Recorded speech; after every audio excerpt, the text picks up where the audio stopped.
Bismillahirrahmanirrahim. Assalamualaikum warahmatullahi wabarakatuh. Halo teman-teman semua, kembali lagi bersama saya Hairullah Fareji dari Universitas Diponegoro, Sekolah Vokasi Prodi Teknologi Rekayasa Otomasi. Oke, jadi di sini kembali jadi bersama saya kita akan membahas algoritma dan pemrograman ke pembahasan selanjutnya dari video sebelumnya. Oke, jadi dalam video ini kita di sini ada 3 inti pembahasan.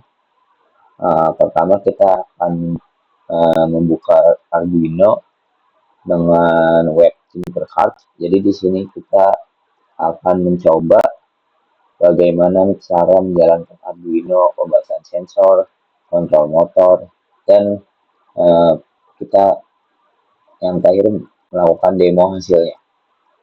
Lalu setelah kita selesai percobaan dengan Arduino, kita langsung masuk ke materi mengenai C++. Jadi dalam video ini kita akan coba bahasa pemrograman C++. Dalam video sebelum-sebelumnya kita biasanya menggunakan Python. Namun untuk video ini dan video selanjutnya kita akan menggunakan bahasa pemrograman C++. Jadi saya akan menjelaskan dulu materi dasar-dasarnya mengenai C++. Lalu setelah sudah cukup oke mengenai materi dasar-dasarnya, saya akan lanjut menjalankan program sederhananya memakai bahasa pemrograman C++. Oke, di sini saya akan masuk dulu mengenai materi apa itu C++. Nah, jadi bahasa pemrograman C++ ini adalah bahasa pemrograman tingkat menengah sebagai pengembangan dari bahasa C. Jadi C++ itu pengembangan lagi dari bahasa C dan digunakan untuk membuat perangkat lunak yang cepat, efisien, dan berorientasi objek. Lalu C++ sangat populer karena bisa digunakan untuk pemrograman prosedural maupun object-oriented programming, memiliki performa tinggi sehingga cocok untuk aplikasi yang membutuhkan kecepatan, dan digunakan di berbagai bidang seperti industri game, sistem operasi, IoT, robotika, aplikasi desktop, dan embedded system. Sebenarnya ini masih banyak lagi selain yang disebutkan di sini. Oke, di sini contoh bagaimana bahasa pemrograman C++ itu berjalan. Jadi di sini ada input IOStream. Jadi di sini input IOStream itu mengakses library input output. Lalu using namespace std atau biasa memakai namespace standar. Lalu increment ini adalah fungsi utama dari programnya. Lalu code itu untuk menampilkan teks layar. Lalu return O itu kode akhir program.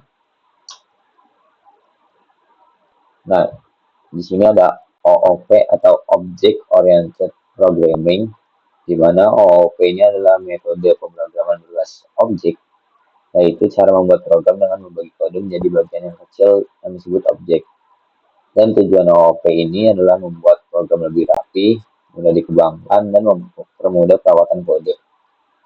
Jadi, OOP ini membagi kode menjadi bagian kecil-kecil. Di sini terdapat kelas mobil, public string warna void mobil berjalan. Nah, di sini OOP-nya ini kita membagi kode lagi menjadi bagian yang kecil-kecil. Oke, di sini ada selanjutnya ada STL atau Standard Template Library, di mana ini adalah kumpulan library siap pakai dalam C++ untuk memudahkan pemrograman. STL ini terdiri dari 3 bagian utama, ada containers, algoritma, dan iterator. Nah, containers ini adalah fungsinya untuk tempat menyimpan data. Nah, containers ini fungsinya bisa vektor, list, map, set, dan lainnya. Masih banyak lagi. Dan algoritma ini fungsi siap pakai, di mana fungsinya siap pakai ini contohnya ada sort itu mengurutkan, ada find mencari data, dan ada reverse membalik urutan. Lalu yang terakhir ada iterator, alat untuk mengakses isi kontainer. Jadi seperti pointer yang bisa berjalan di dalam kontainer. Nah, ini contoh dari STL, di mana di STL ini terdapat STL reverse atau membalik urutan ya, karena ini data masuknya 314, namun untuk hasilnya 134, karena di sini dalam fungsi ininya terdapat ini reverse, membalik urutan. Oke.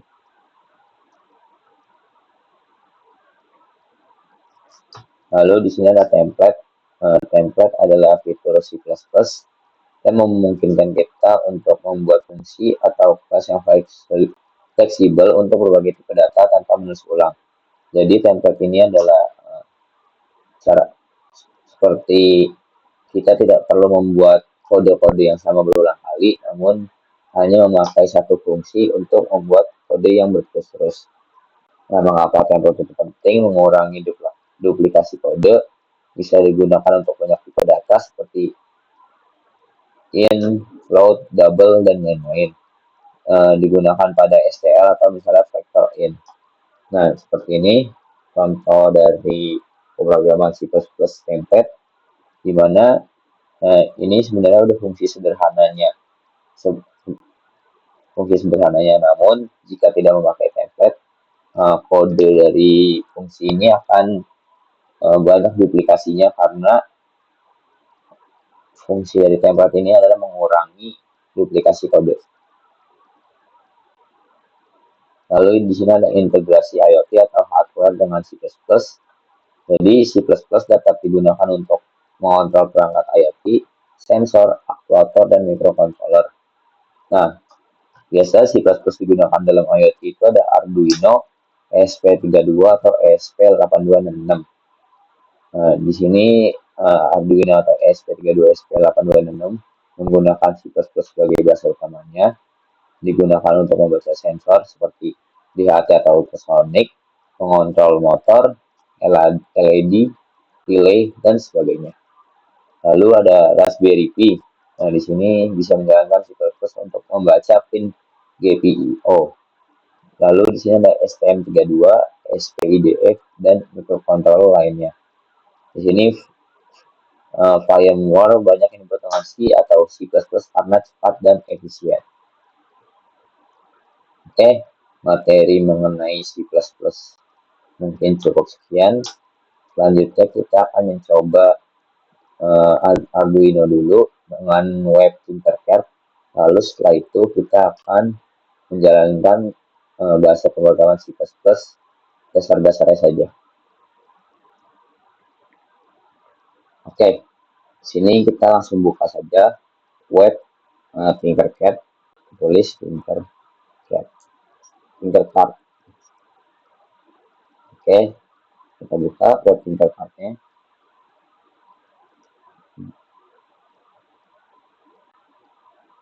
Nah, teman-teman di sini jika belum membuat akun, buat akun terlebih dahulu.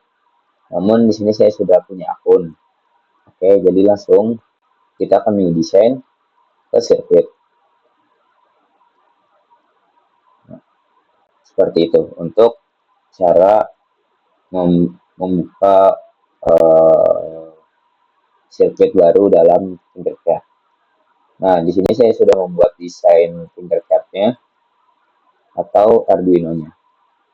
Nah, di sini terdapat Arduino, breadboard, dan macam-macam ininya. Di sini terdapat resistor, 2 resistor, lalu terdapat tombol pencetannya untuk menjalankan, dan lampu LED. Nah, di sini saya memakai V-power atau sumber power V-nya itu adalah 5 volt. Ini arahnya ke positif, lalu ada ground ini arahnya ke negatif. Lalu untuk kodenya di sini saya sudah membuat kodenya, di mana kita menggunakan C++, bahasa pemrograman C++.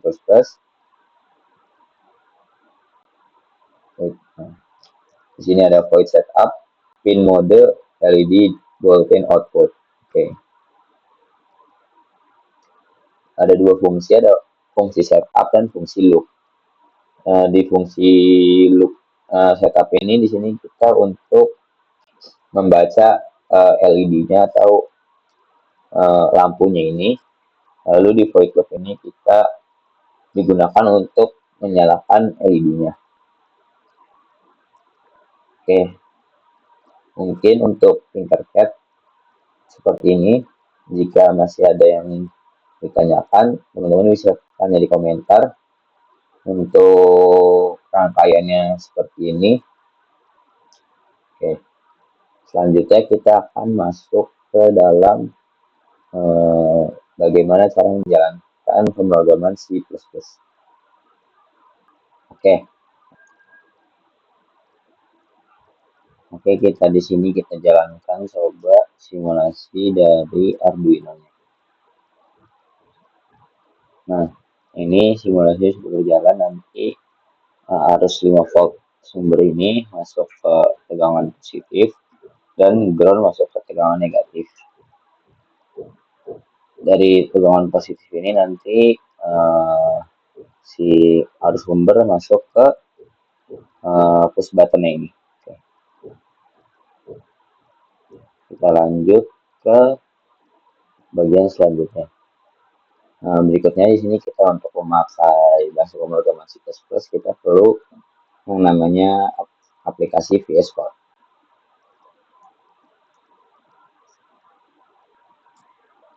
Nah, ini Visual Studio Code, di mana Visual Studio Code ini memang adalah aplikasi yang bisa menjalankan semua bahasa pemrograman. Oke. Nah, jika teman-teman belum punya VS Code, bisa di-download di sini.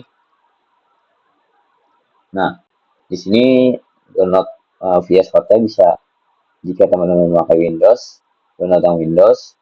Jika memakai MacBook, download yang MacBook. Oke.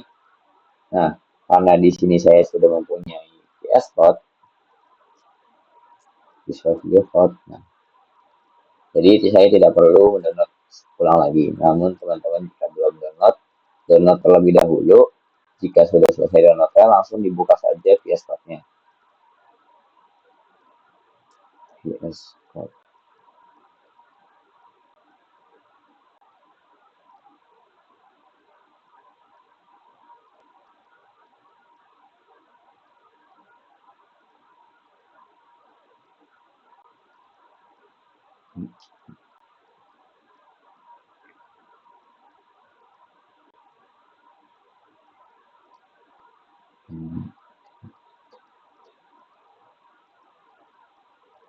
Oke. Karena sudah berhasil terbuka, teman-teman langsung ke extension yang ini, langsung cari bahasa C atau C++.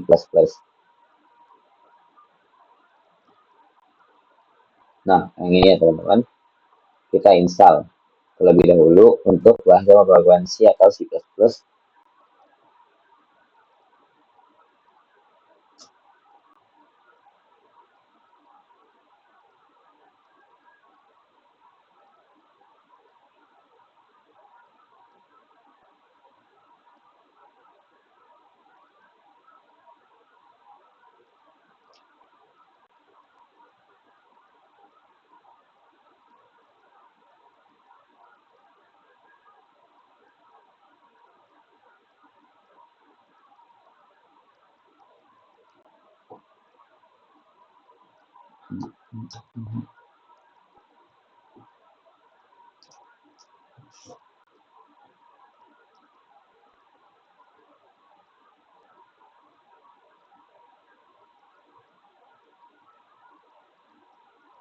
Lagi loading ya teman-teman, ditunggu saja. Oke, ini berhasil install. Kita langsung masuk ke compilernya, di mana compiler ini berfungsi untuk menjalankan atau membuka output dari kode yang sudah kita tulis. Nah, kita ketik di Google VS Code in C++.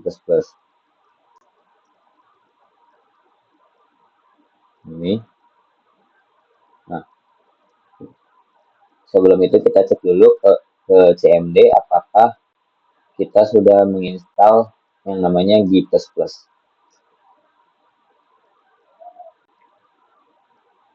Kita buka command prompt-nya, kita ketik G++ version. Nah, di sini di dalam laptop saya G++-nya belum terinstall atau not recognized. Jadi kita download dulu compiler dari C++ ini.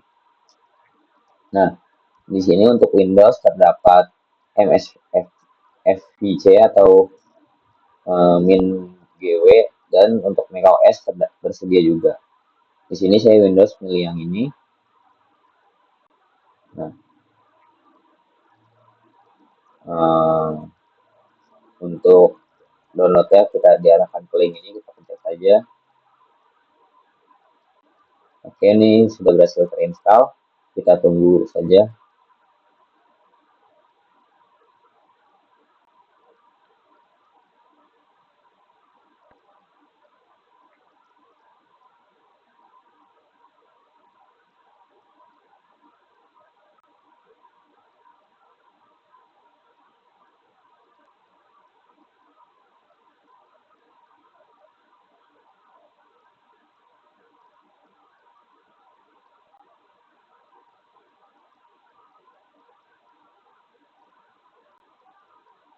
Oke, sudah berhasil terinstall. Kita buka.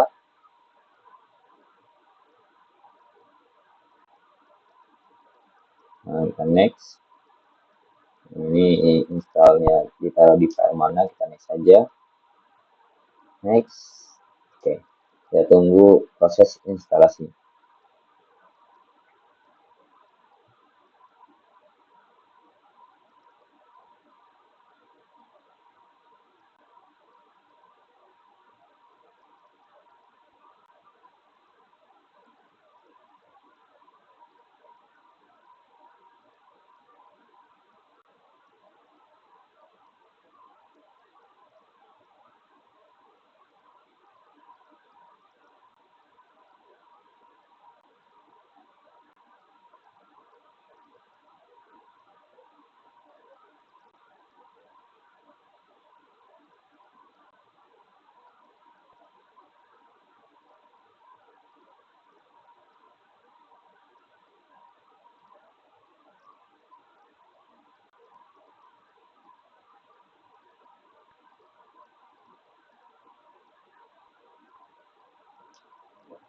Oke, kita tunggu dulu aja ini.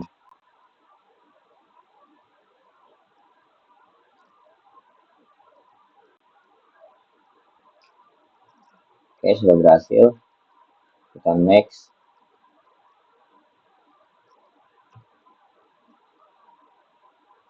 Finish. Oke, ini otomatis terbuka filenya. Nah, di sini terdapat tutorial di dalam VS Code-nya, di mana setelah berhasil menginstal, teman-teman masukkan fungsi ini ke dalam MSI-nya. Kita copy aja dan kita paste di sini.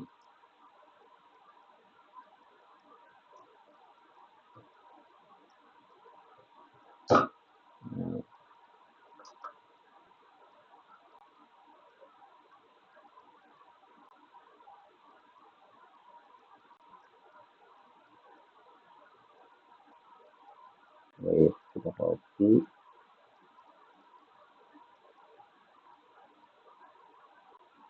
Ini kita paste.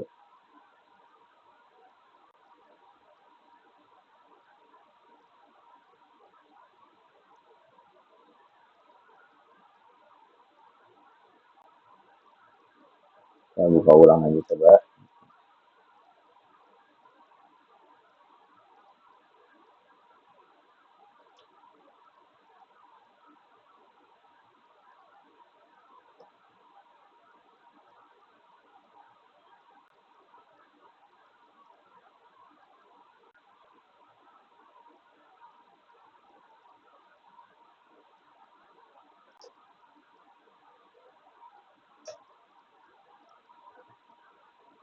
Oke, di sini berhasil terinstall 13 member in group.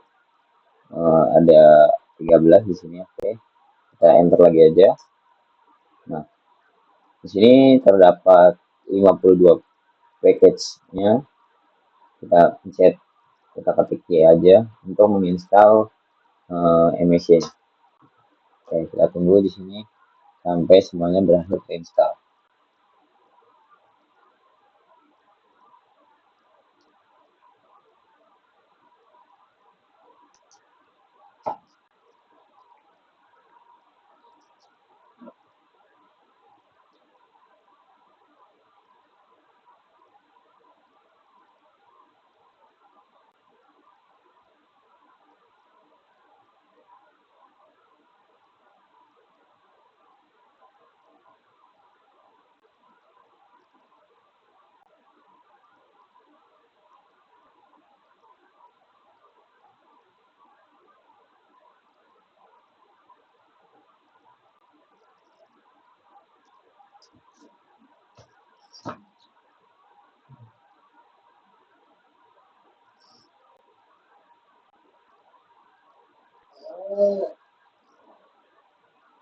Oke, ini bentar lagi selesai. Kita lagi dicek untuk semua instalan.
Oke, ini sudah berhasil terinstall semuanya. Setelah itu untuk berhasil masuk ke VS Code atau tidaknya, kita menambahkan ini ke environment variabelnya. Kita buka saja langsung di sini environment variable ya. Ini kita open, lalu kita pencet ini, lalu kita pilih, lalu kita ke bagian pet, kita double klik. Oke, nah di sini kita cek tidak ada fungsi yang ini di dalam environment variabelnya. Kita tambahkan saja.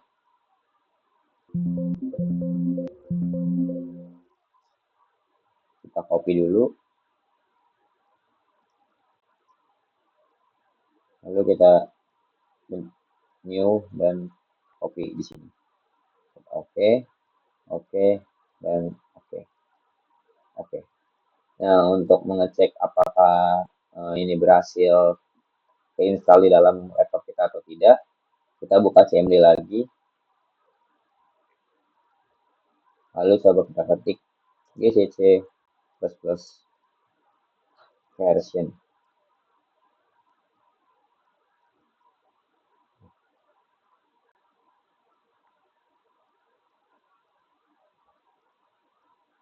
Salah, kita buka komen form lagi. Kita buka dulu komen formnya. Kalau kita tulis GCC version.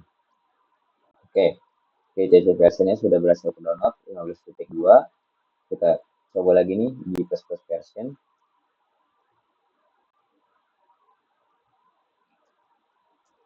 Di plus version juga udah berhasil ke download. Lalu yang terakhir di DB version.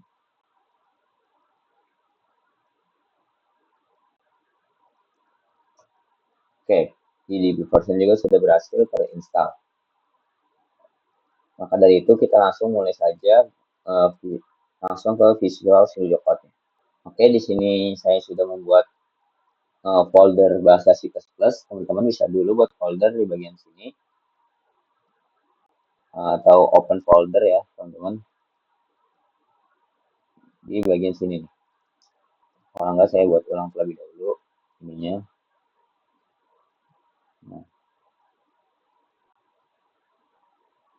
nih di bagian sini ya teman-teman.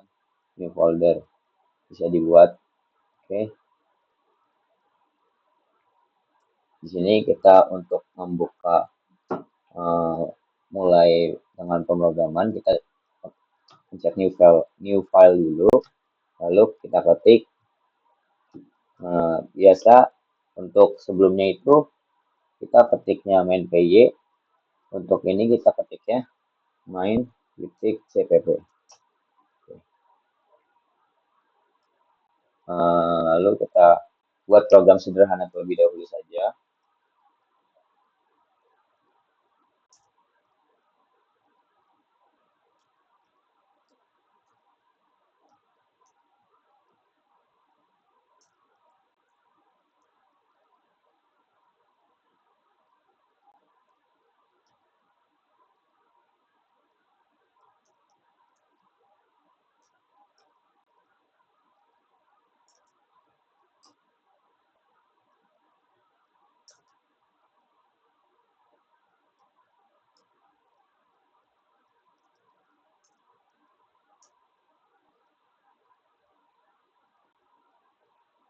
Oke, ini kita jalankan program sederhana saja, lalu kita coba jalankan. Sepertinya ini belum berhasil terinstall di sini. Coba kita silang dulu, lalu kita buka lagi Visual Studio Code.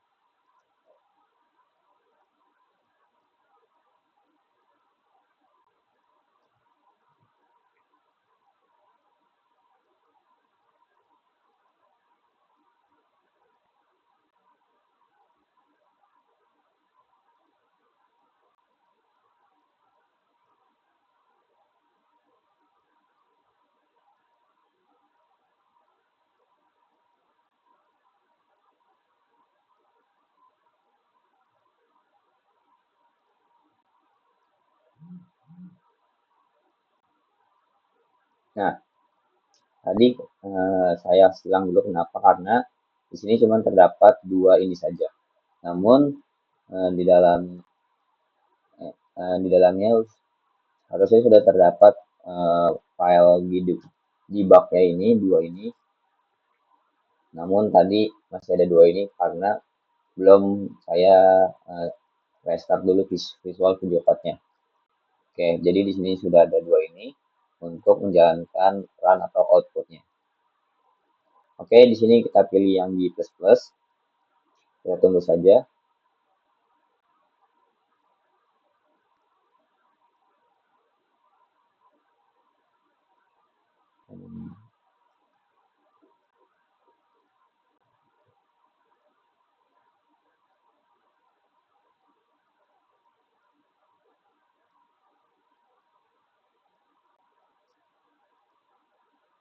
Oke, kita lihat dulu ini.